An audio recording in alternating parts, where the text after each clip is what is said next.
Vamos conhecer um pouquinho mais do América, adversário do Furacão nessa rodada da Série B do Campeonato Brasileiro. Um time que, comandado pelo Alberto Valentim, melhorou bastante na temporada e conseguiu escapar do rebaixamento. Mostra algumas histórias interessantes ao longo da temporada. Não é exatamente um time tão ruim assim. Vamos começar a comentar sobre isso. Nesse vídeo tá a análise do adversário, a análise do América Mineiro agora aqui na Atletis, beleza? Deixa o like que é muito importante, se inscreve no canal. Se você não tá inscrito, tem alguns números pra te mostrar, pra te contar sobre o América Mineiro, números que são importantes. O mais impactante deles: o América perdeu 64% das grandes chances que ele criou na temporada. É um ataque muito falho. É um ataque que ao longo de todo o ano perdeu grande chance atrás de grande chance, perdeu muitas ocasiões de gol ao longo da temporada. O América é o sexto time que mais criou grandes chances na competição.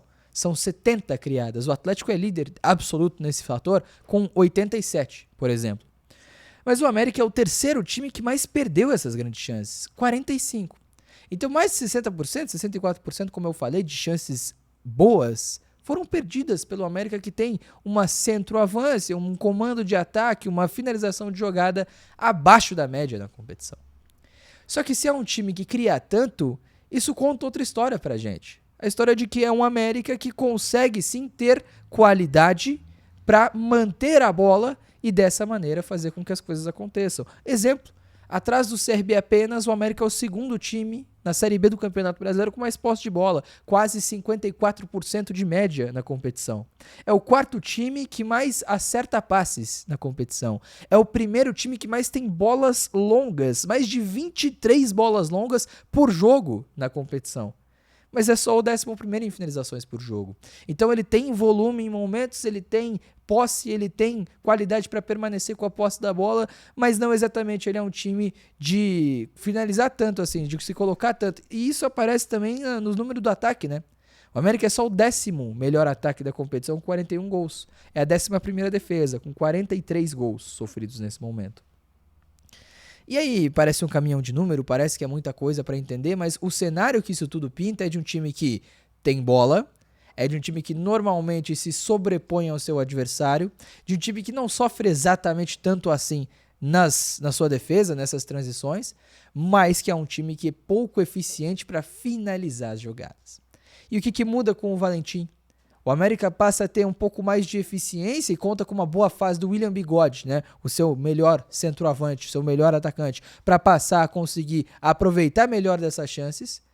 E o América também passa a entender que nem sempre precisa ter a bola, mas pode, em momentos como contra a Chapecoense na Arena Condá, se retrair e contra-atacar. Contra o Novo Horizontino, na Arena Independência, 2 jogos que eu pude acompanhar, pode se retrair para contra-atacar. E aí é um time que encontra melhores resultados. É um caminho talvez muito parecido com o que o Atlético fez, claro que em menor escala, né? E até a campanha do Alberto Valentim é de 16 partidas, 6 vitórias, 7 empates e apenas 3 derrotas, 52% de aproveitamento. É um time que entende como jogar a competição tarde, mas entende como jogar a competição. E aí consegue escapar do rebaixamento e chegar muito tranquilo para enfrentar o Furacão na Arena da Baixada. Se a gente for falar em estrutura, é interessante como o Alberto Valentim resgata o William Bigode não exatamente como um ponta, mas não como um centroavante, como um segundo atacante da esquerda para dentro. É um time que normalmente constrói com 2 zagueiros para espetar 2 laterais, para ter laterais que apoiam bastante. Um trio de meio-campistas, né? Um primeiro volante e 2 médios, para ter 3 jogadores mais à frente. Destaque ao Tauan, ponta direita, que é um jogador muito jovem, um jogador de drible e de velocidade, que joga bem aberto pelo lado direito do campo. O Rafa Silva, aquele mesmo que deu uma cotovelada lá contra o Atlético, em Cruzeiro e Atlético e Cruzeiro na última temporada, e foi expulso com 3 segundos de partida, né? E aí você tem o William Bigode como esse ponta esquerda desse cara para concluir jogadas, mas também livre para se movimentar, para transitar pela equipe do América. É um time que chega leve, é um time que chega com, na verdade, sem nenhuma responsabilidade, que vai jogar muito leve na Arena da Baixada.